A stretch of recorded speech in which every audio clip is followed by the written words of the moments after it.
Hey, brothers, you're listening to Home Bar Happy Hour. We're talking all about Pookie, Pumpernickel Loaf, and Hoedowns. Let's roll, America.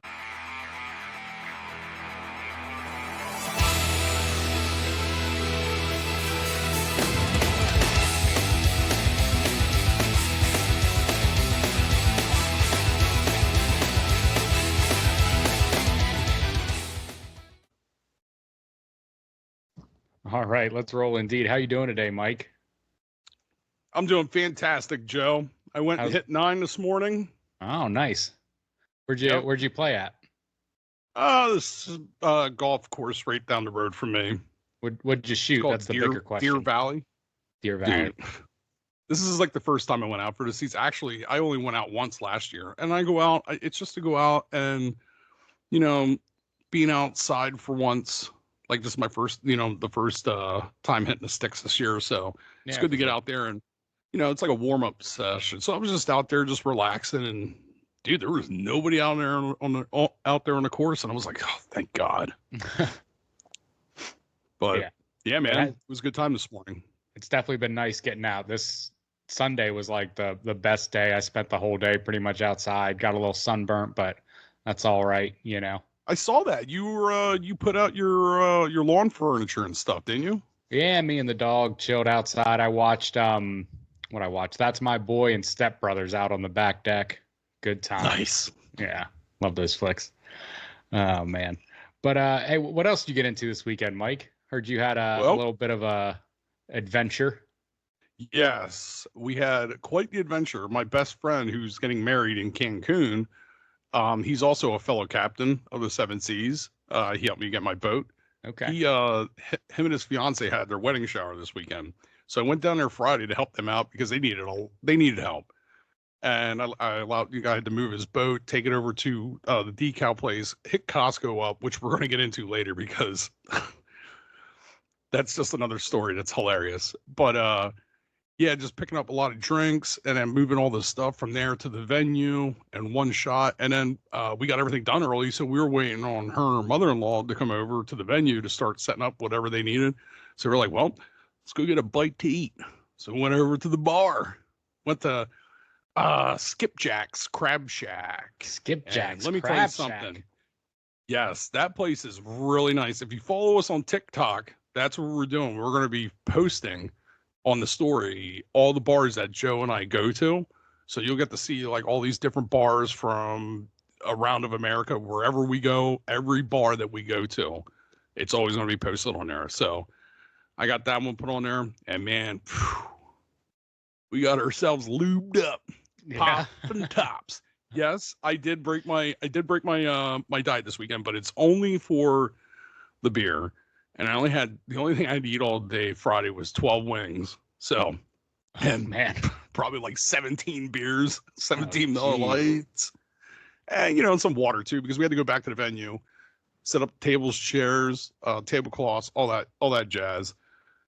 Get the drinks unloaded and stuff like that. That was all in there. And then, after that, we went to one bar. And you couldn't find a seat at the bar. And we were like, nah, it was called the Landing Strip. It's down there by Aberdeen. So we went there, we left there, and then we went to the other place called Captain's. And that bar's on there. But man, there were like 50 Filipinos in it, or like there was like 10 tables, 10 like huge high top like tables for this 50th birthday for this Filipino family. There was like 100 of them in there. And then there was like the regulars. And they had karaoke night there. And I'm into karaoke. I am into karaoke. And I was about to, but I just wanted to relax at the bar. And these guys, these patrons literally almost split my head open. I was like, dude, if I didn't go out to bars that much, if I went to bars regularly, I would have left. But I told Dave, I was like, dude, I don't get out that much. I don't get to go to bars that much, So I was like, let's just chill here for an hour. And then, man, he was like, come on, man, let's go home. And I was like, all right, let's go. Get the fuck out of here. I stopped there, grabbed like an 18-pack. We were having a couple cold ones back there. He was like, it's 9:00. I'm ready to go to bed. I want to wake up early and, we'll go to breakfast and stuff. I was going to go to bed. And then his fiance woke up. She came downstairs. Her sister was on her way over. They were doing deviled eggs and all this stuff. So I was like, well, I guess I'm staying up. Yeah. So I stayed up and drank and, shot the shit with them. And then I think it was at midnight, passed out on their couch with the dogs, woke up at 7. I was starving, dude. We went to this awesome diner. It was one of the best diners I've ever been to. Had a Philly cheesesteak omelet. Well, cheesesteak omelet. Sausage, bacon. Yeah, how's that? I wasn't hurting. Like, I wasn't like, didn't have a headache or nauseous or anything like that. I was just still drunk. Yeah.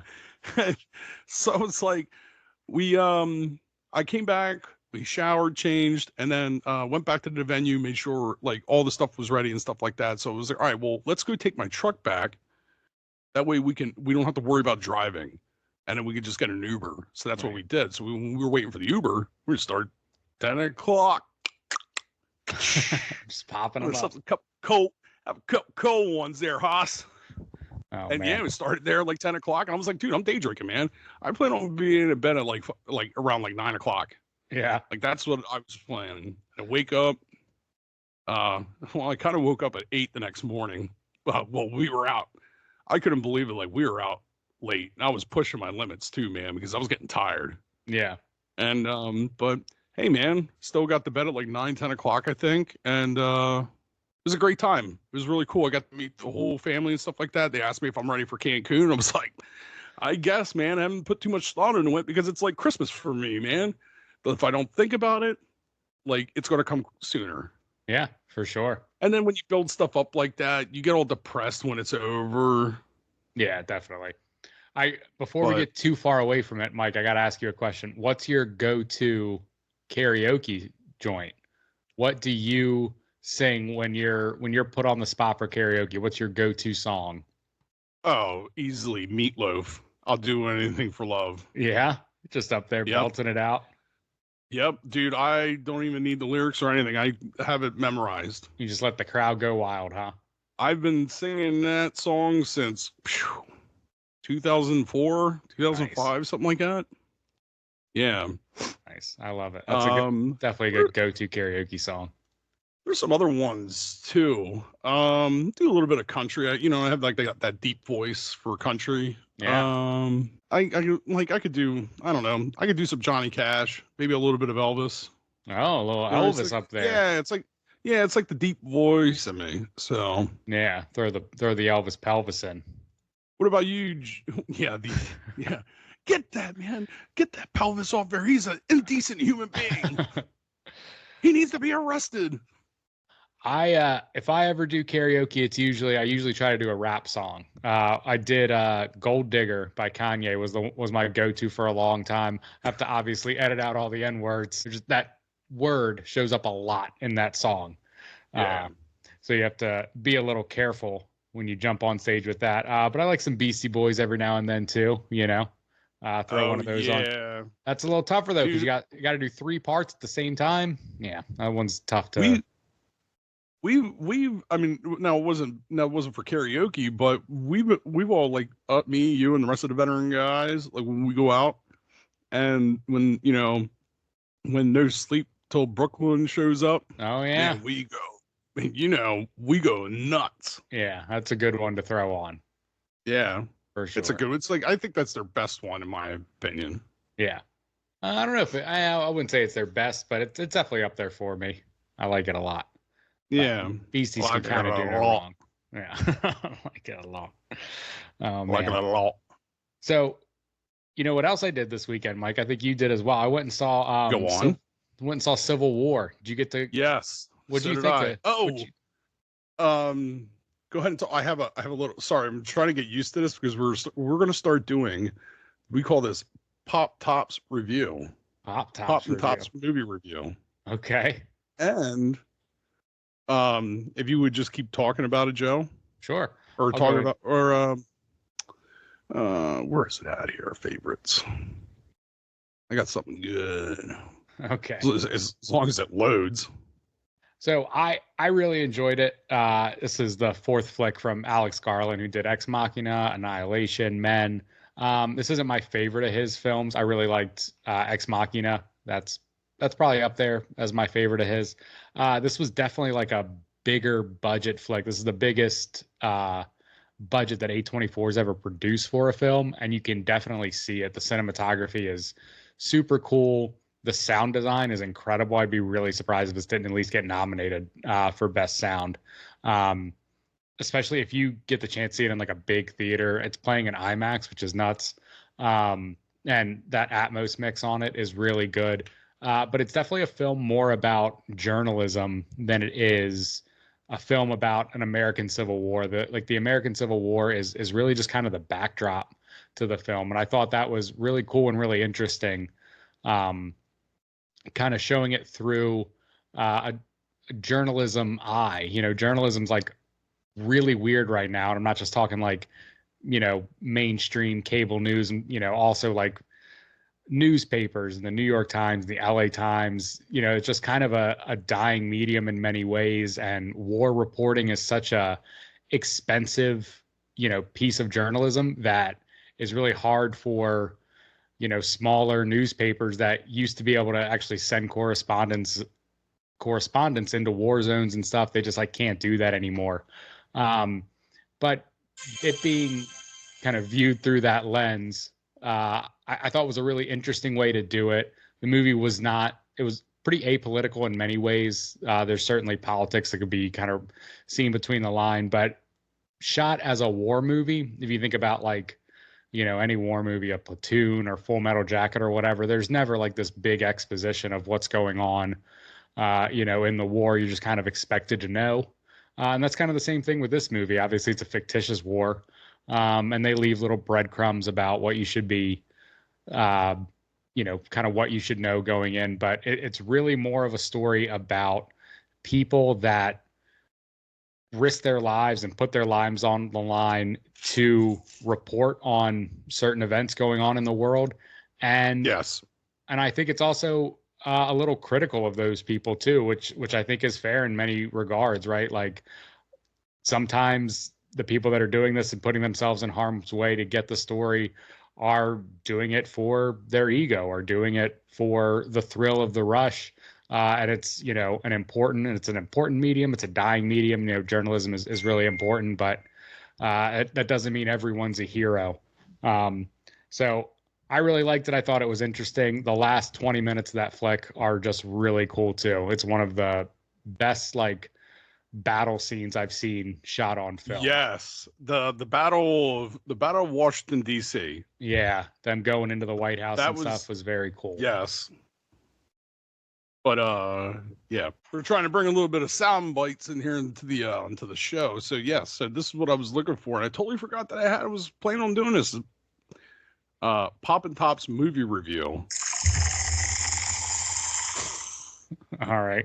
So yeah, my personal opinion, I mean, I would have known it with like we said before, we don't sorry, we're filling up here. We don't even need sound bites, Mike. You got them all yourself. I know, right? I like we said before, we were trying to stay out of politics and religion and any type of social negativity in this show, and that's the way I went into it. I went in there, and and sure enough, there's always someone that comes out and like, I'm like, dude, you didn't know what this movie was about before you went in there, and they, and I'm just like, ugh. And then they always want to talk to you and stuff. And I'm like, just get away from me, man. I don't want to talk to you.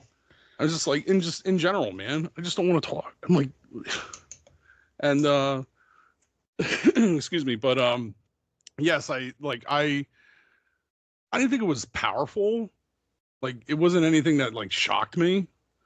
I don't know. It was it's what I knew what it was. It was like journalists being actively engaged in a fictitious civil war.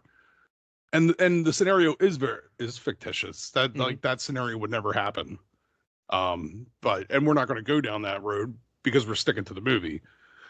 But yeah, I thought I mean overall I thought it was a good movie. I remember seeing it when it was first coming out. I was like, ooh, what's this about?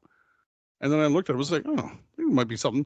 but I've heard, and we should. This is what I should have done: was you should have went to go see Civil War, and I should have went to see Godzilla versus Kong, or I do want Godzilla to and see. Kong, Yeah. because I was told by a few people down there at that wedding shower that that was the best one in the entire universe. I haven't like, seen. really? Yeah, I haven't seen that one. I don't think I've seen most of them in that series, but yeah, I definitely need to check that one out. I really want to see that Godzilla -1. Looks really good too, but it. Oh yeah, that's the Japanese made one, correct? Yeah, it had such a like short, limited theatrical run, and I was just like too busy to get. And now it seems like they're not gonna put it out on streaming or even like a physical release anytime soon. At least in the States, I think it's getting like a Japanese release, but I'm not gonna buy a Japanese movie. Joe, I did watch a flick. Absolutely horrible. Okay. And I bought it. Absolutely putrid, dude. I was bored, and if anybody knows me, I love Halloween. I love the classic movie monsters. I was grown up about it. My father loved the classic movie monsters. He used to have like when he grew up, he did like the classic movie monster models, like painting them and stuff like that. The figures and stuff. It was pretty cool, and I always enjoyed them. And this one, who's the guy who always plays in the Quentin Tarantino movies? Like in Kill Bill, he was the guy with the cowboy hat. Michael Madsen. Yes, Michael Madsen plays in this, and I was like, okay. Oh, well, if he's in it, like it's got to be kind of good. It's called Monster Mash. Okay. It was absolutely horrible. What was the point of Monster Mash? Was it just a bunch of monsters mashing? So, what's his name? He plays as Victor Frankenstein.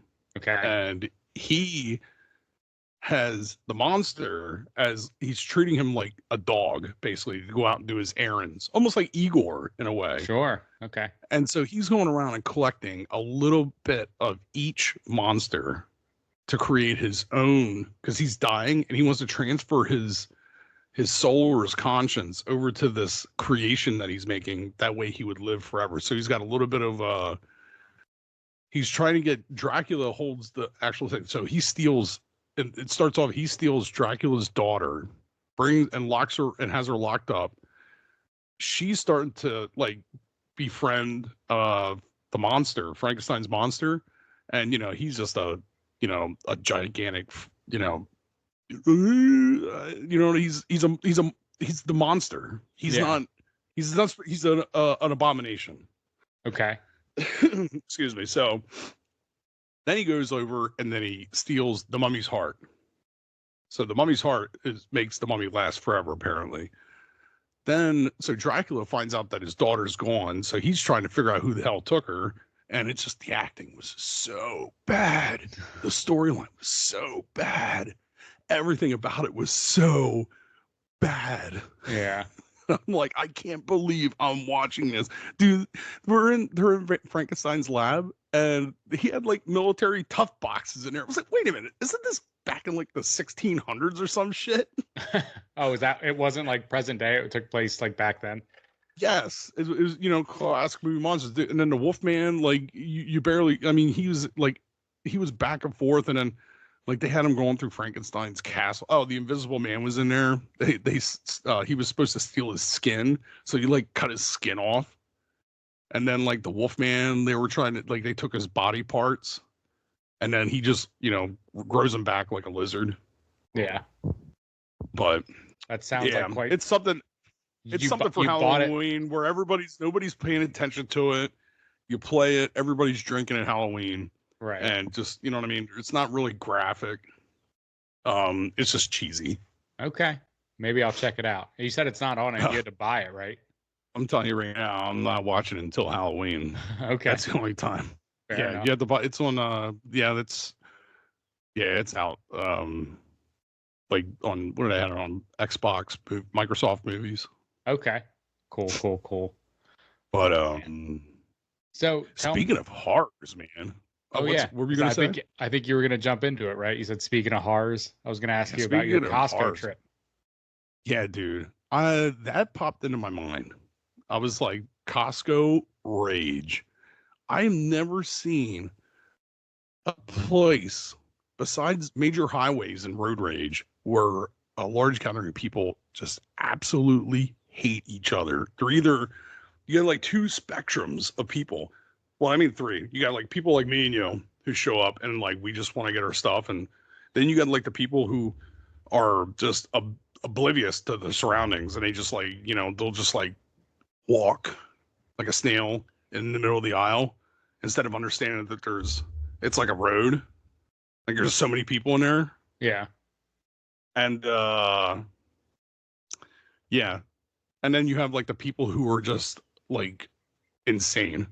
I remember we would do the break room runs up at the base, and we would go in there, and the old guy Bell I'd be with, he's like always telling me, well, here we go. We're running a fucking marathon. Because I'm like, dude, I'm in and out. I'm in there. I know where I'm going. I just throw the shit in there and get out. Because I don't want any of that. Excuse me. I don't want that. Oh, hey, thank you for your service. Because I appreciate that, just like every other veteran. But I don't like the attention. And I got a million people. And I'm just going in, leaving, going out. And you know what I mean? Like, yeah. That's kind of like how it was. Well, man, Bell, he would get burned out. He was like, I really can't get a chance to look at anything in this fucking place because you're running a mile and running around the goddamn corners like you're in a fucking NASCAR. Well, Costco's hard to get in and out of. I'm surprised you were able to get in and out of Costco in a reasonable amount of time. Oh, it's like you have to show a card to get in there. You got to show your receipt to get out. It's like a casino. It's just like impossible to navigate once you get inside there. And you're like, oh, I'm looking for, pants. Okay, well, they're next to the frozen steaks. You're like, how would I ever guess that? Right? Like, see, if I was going in there for that kind of stuff, like I would want to go in there like first thing in the morning. Okay. If I'm going in there for like food, like meat and stuff, like that's what I pretty much, if I'm doing a party, like I may get like a couple cases of soda or something like that. Depending on how because my theory is like, if I'm making, if you're a guest and you're coming here and you're eating free food, you're responsible for bringing your own beverages. Mm-hmm. Unless you like milk, which I don't even think I have anymore, or city water.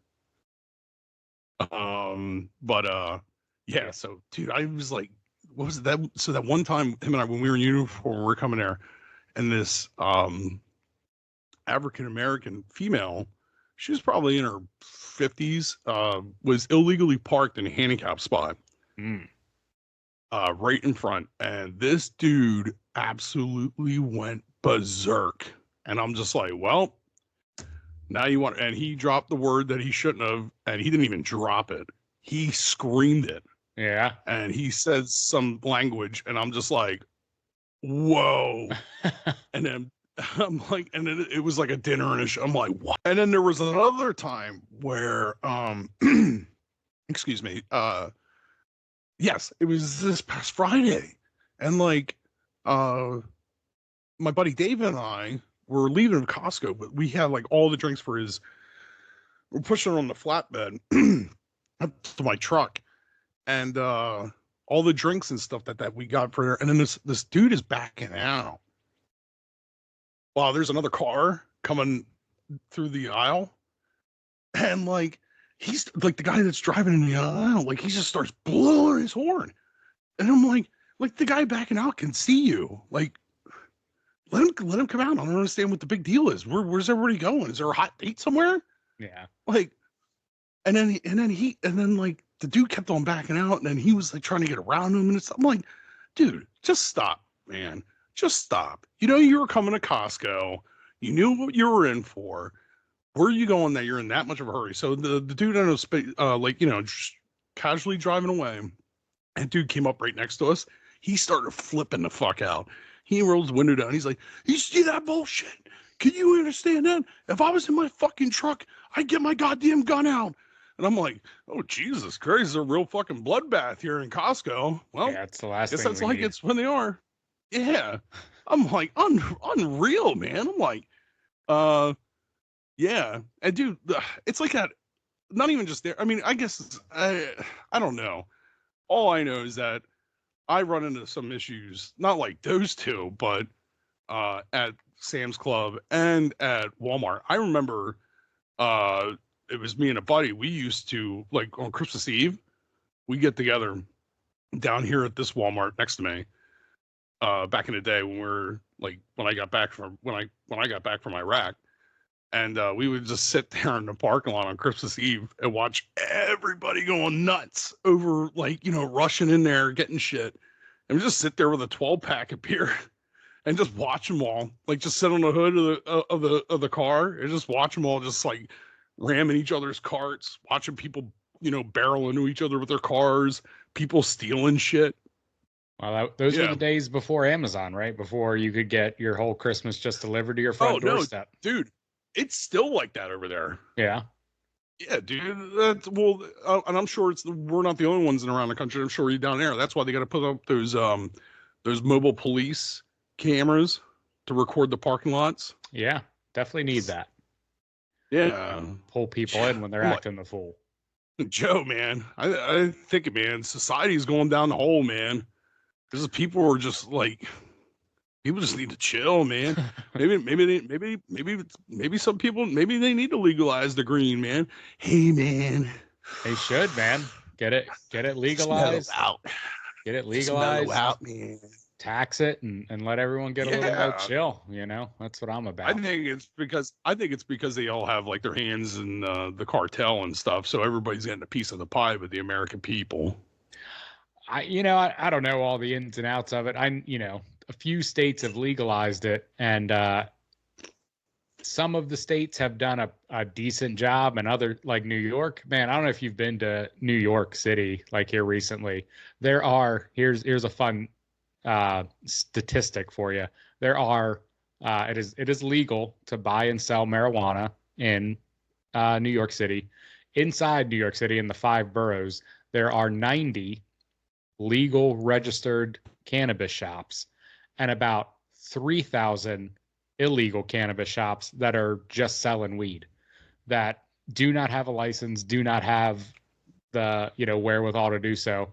They just popped up like flies in that city. Like, it's crazy. They're everywhere. You walk down the street, it's like every bodega turned into an illegal weed shop, and you're like, man, what is going on here? I don't know exactly what's going on. I don't know all the ins and outs of New York City, but it's just odd because New York's such a well-regulated city. And if there were, if anyone was trying to open like an illegal bar or sell liquor in New York without a license, they would get shut down right away. But I don't know how all these weed shops are staying up, all these smoke shops.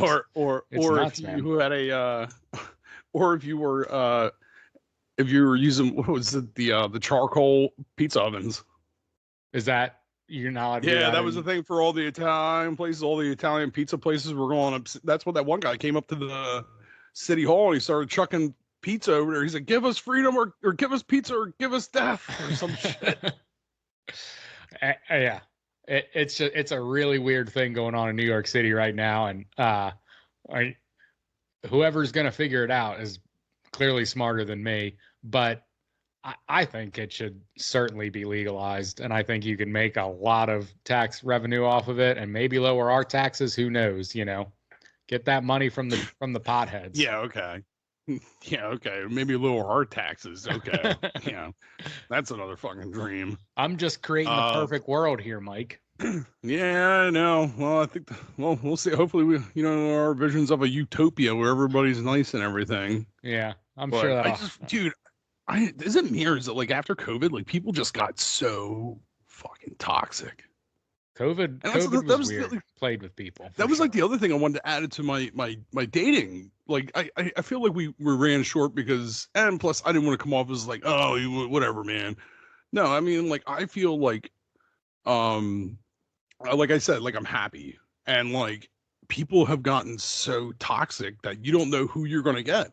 And I'm like, I'm not going to waste another minute of my life being miserable or finding out I'm dating somebody who is secretly miserable. And then they come to find, you know what I mean? Like, they're happy and they put on, like, everybody puts on a show, like, ready to begin. Because I used to be that person. I'm not perfect. but I've learned to further myself and whatever, and I'm that's what I mean. I'm happy, and I don't, and what I've personally been through, I just don't want to waste another moment of my life being miserable. And I'd like to be, I want to be happy. That's what I mean. And if I find somebody I'm happy, like, what I mean, similar to me, she doesn't have to be like me, but it's just, what I mean, like another friend, like, a friend. Yeah, sure. And you know what I mean, to see where it goes. Like, that's why I like the physical interaction, you know what I mean, instead of like the cyber shit. Yeah. That's kind of like my jig. I did forget to add to the show the two other there's always something. There was the one girl was calling me up after a week of dating, and she's like, this is like right out of the gate, calling me up at like midnight while I'm like trying to sleep, and she's like telling me that the FBI is spying on her outside of her apartment. And I'm like, well, I don't know what to do for you. What the fuck do you want me to do? Like, I don't know what the fuck to do for you.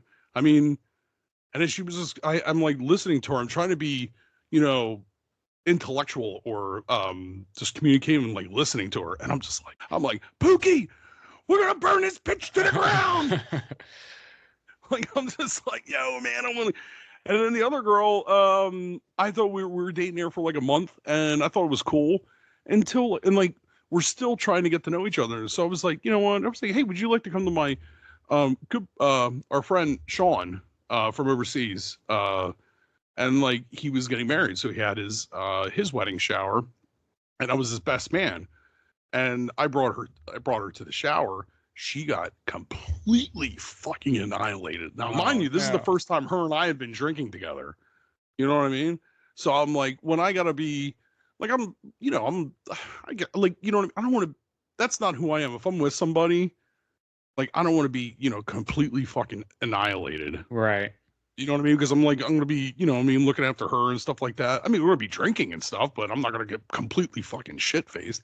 Not like if I'm out with, letting them rip it up, ripping and tearing with the boys. You know what I mean? So this was a date to a wedding shower? That's what you brought her to?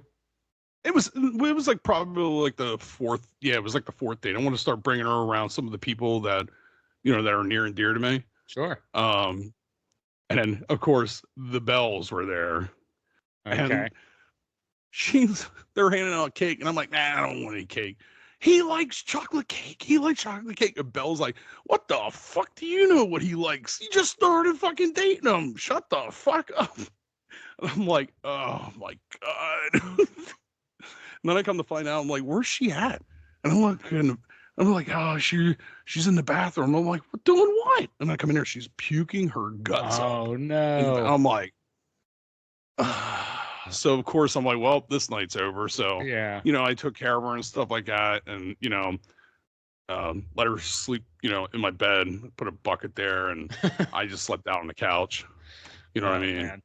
And I just kept like an eye on her and shit, and made sure she didn't die. Yeah. And I was like, well, another one bites the dust, man. I have to bury another one. Yeah. Everybody hangs out, I don't know if it's everybody just gets, I don't know if I'm like too comfortable to be around, where everybody just wants to let loose. And well, that of course was back when I was with Meech. Right. We were living in a second floor flat, the Eagle's Nest. Yeah. I got a good second date story for you, Mike. And this was years and years ago before COVID. And I am sure that I am a part of many people's story because of what happened here. So I went on a date with this girl. We went on one date, first date. It went pretty good. It was like a girl I'd went to high school with, and we were like just out of high school. Went on one date, it was fine. And then it was a couple days later, I texted her and I was like, hey, you want to, go out again? And she was, it was like this Saturday. And she was like, well, I'm busy Saturday. And I was like, okay, that's fine. And then she texts me back. She goes, well, I'm busy with a wedding, but I could use a date for the wedding if you want to come. And I was like, okay, I guess, that's a pretty big second date, right? A wedding. But it was a girl that had graduated like a couple years before both of us. So like I'd known her, a little bit. So I'm like, okay, whatever, we go. So go to the wedding with this girl. We have a good time at the ceremony. We're at the reception where, chilling, sitting around the table. It's, 8, 9 people at the table, and they're all talking, chit chatting with each other. And a couple of the people are talking like, wow, this wedding's like really pretty. They put it together so quick. And I was like, what do you mean they put it together quick? She's like, oh, well, they were supposed to get married like 8 months from now, but the last minute they pushed it up and they put all this, got all this done like in a month. And I go, oh man, somebody's pregnant. And everybody at the table stops, stone face, cold. The girl I was on a date with turns over and she goes, Joe, the bride has terminal cancer. I was like, you could have let me know this before we went to the wedding. Like, that is information I need to know before you ask me on a second date to this wedding. Needless to say, like, I became the biggest jerk in the world, just by no fault of my own. There is a happy story. The bride did beat it and she's fine now. Thank God, because then I would really be a jerk. But I know people still to this day, when they talk about like, what's the most awkward thing you've ever heard? Well, this one guy made a pregnant joke at a wedding, not knowing what was going on. But yeah, that we never had a third date. It was a beautiful wedding. I still follow them on Facebook, and she is, still thriving. So I'm happy for her. But that was just like the most awkward thing that's ever happened to me. By far. Yeah. Yeah. As far as awkward things go, I just don't want to get into it because it's always like when somebody says something racial in public. Yeah. And I don't want to drop any names we can't drop. But mention anyone. But man, I was in a public venue. We were sitting down having dinner, and this person says it, and I'm like, what, dude? When that stuff, I'm like, are you fucking kidding me? What the fuck is wrong with you? Yeah. And I'm like, well, this dinner's over with. I'm going to the bar and I'm doing Jameson. And that's what I did. I was like, just start cutting shots of Jameson, and I just left and went to another bar. And then there was another time when somebody else did it, and I was where the hell? Oh, that was at a wedding, and I'm like, oh my God, what were you thinking? I was like, well, it ain't my wedding, it ain't my problem. I'm going to fuck over here before the Royal Rumble breaks out. TKO fight. But yeah, it's just, and it's, what, and you wonder why shit the way it is today. I'm like, if people just were just mindful of their surroundings and just more, mindful of their surroundings, and just courteous, just being courteous. Like, hey man, we're all Americans here, bro. Yeah, treat everyone with respect, right? That's the most important man thing, And then it's always like, and then it comes back and it's like that whole snowflake shit. I'm just like, okay, man, you're one of the most soft ass bitches I've ever known in my life. All right, so cool your heels before you start calling other people snowflakes. All right, because I can make you cry just as bad or worse. Oh man, but my days of making people cry are long gone. I know. I've hung that up too. I've also hung up the belt, man. Somebody was trying to get me going here. I'm like, bro, I'm 40 years old, man. I ain't trying to fight. The only time I'm going to be able to come out of retirement for fighting is if somebody's hurting my best friends. Like if somebody were to hurt you and Elizabeth. Yeah. And I was in the house and somebody came in there. I would take them to the ground. I don't know if I'd be throwing fists, but I'd be holding them till. That's what I would do. Yeah. Now, if somebody were to hurt my family, then we're on another level. I don't even think I'm using fists. I think I'm using, anything I can grab my hands on. Yeah. Well, those are acceptable moments to fight. It's just in the general, right? You don't want to be getting into bar fights or anything like that. Yeah. Yeah, that's been over, man. Yeah. And they're trying to get me chewed up down there, and I'm like, brother, the belt's been hung up for the last, I don't know, 5-10 years, man. Yeah. Yeah. If you want to dance, go ahead and go and dance with them. I'm not. You ever dance? That's all on you, man. Moonlight? Yeah, right. I like to say that to all of my victims. I just like the sound of it. Did you see the new Joker 2 trailer with Joaquin and I Lady did. Gaga? I'm pretty Weren't we stoked for it. discussing about that? Yeah, We might have. were we discussing that on here about the Joker, this Joker, this past Joaquin Phoenix's Joker? Didn't we discuss that a few episodes ago? We might have. I don't Or maybe remember it. I was like talking to somebody else about it. Yeah. I really liked that Joker. I Um, thought it was really good, and I I'm know, pretty so did excited for I. the next one. Yeah. Yeah, it was different. I liked it. I liked it was different. And if anybody was going in there thinking it was like Heath Ledger's Joker, I'd be like, what? Um, do you, like, no, it's not. They're all different. Yeah, this was Like, way more. I didn't go. Because this Joker was way more like just the movie itself was way more like Taxi Driver than any like comic book movie. It was very like grounded in Yeah, reality. It was just like kind of showing a guy going crazy. And I liked it a lot. He was an unreliable narrator, a lot of twists and turns along the way. And I'm excited to see what they do next. And I'm excited to see Lady Gaga and hear her belt out some awesome show tunes throughout the flick. yeah, yeah. I as long as they said it's a musical. I just don't want it to be like, the whole movie is everybody singing and dancing. I don't Like, I think want it, it's like, you know what I mean? Like, if there was the a few dancing and singing moments, and that's just like, yeah. because I could tell, like, that's just introducing their minds to us. Like, Mhm. that, what's, you know what I mean? They're trying to show us like the inside of the Joker and Harley Quinn's minds. Yeah. The And director I think that's what it, the director came out and said it's not like a full musical the way like a Sound of Music or something is. It's more that just music plays a very big role in it. And also, I mean, you got Lady Gaga. Are you gonna not let Lady Gaga sing? And Joaquin Phoenix can sing too, right? He did yeah. that Johnny Cash movie. I'm sure they'll sing a little bit, but I don't think it's gonna be, well, at least according to the director, it's not gonna be like a full on, they're not going to stop and start singing and doing jazz hands, for a 3 or 4 minute I'd like to sequence. see. I'd like to eventually see in this. I'd like to see a Joker, or not. I'm sorry, a Batman cameo, or like another supervillain cameo, like a Penguin or something along those lines. They might. I mean, Batman was in the first one, right? He was a little kid. Um, Yeah, Bruce Wayne. Bruce Wayne, yeah, was a little kid in there, and Thomas Wayne was before he got killed. But yeah, I mean, they might. I doubt that he's going to be in this one because he would still be really young. He probably in this one coming up, because they'd have to be in the same age. You know what I mean? Like, they'd have to be this, like, around the same age. Yeah, yeah, he'd Like, be I'm like talking a about like Joaquin Phoenix's Joker and this one compared to the last one. Like, they'd have to be like, a couple of years, 4 or 5 years apart. So yeah, he yeah. would They're just be not like a gonna do it. teenager right now. Yeah, at oldest would be like a teenager. So yeah, probably not. But um, I don't. There's always the chance it crosses over with some of the other, Batman movies too. You never know what they're doing with these crazy multiverses. Yeah.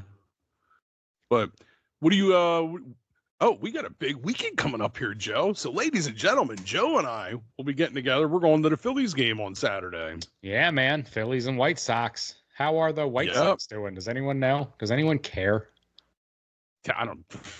I could care less about the White Sox. But, it's going to be a good game. It's a night game, so it's going to be a lot of fun.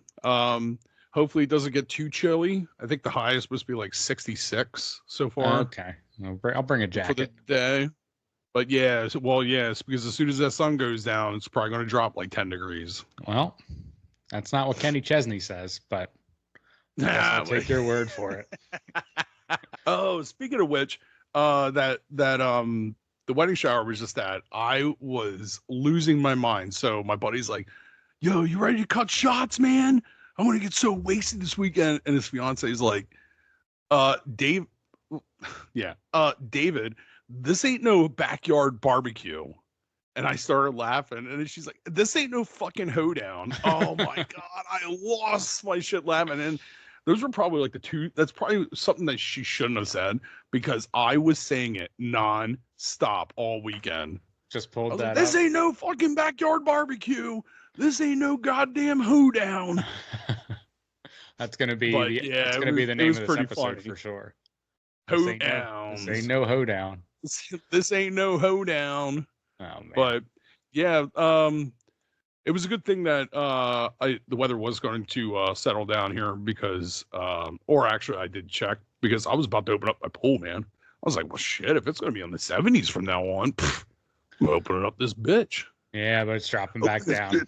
Cut this boat open, dude. I'm gonna get like some tower speakers so you can hear me fucking screaming from across the fucking bay. Yeah, just ripping and running, tearing up Motley the seven Crue, seas. Motley Crue, girls, girls, girls. Yeah, you got to get a couple Motley Crue flags to fly off the back too. No, I'm gonna stick with this this Stone Cold Steve Austin flag that I got, and then with a Kenny Chesney, no shirts, no shirt, no shoes, the pirate flag, no shoes, no shoes nation. Gotcha. Okay. Yeah, and then maybe eventually an American flag. But well, yeah, we're not gonna get in that one. But as I said, we'd be a non-political show, right?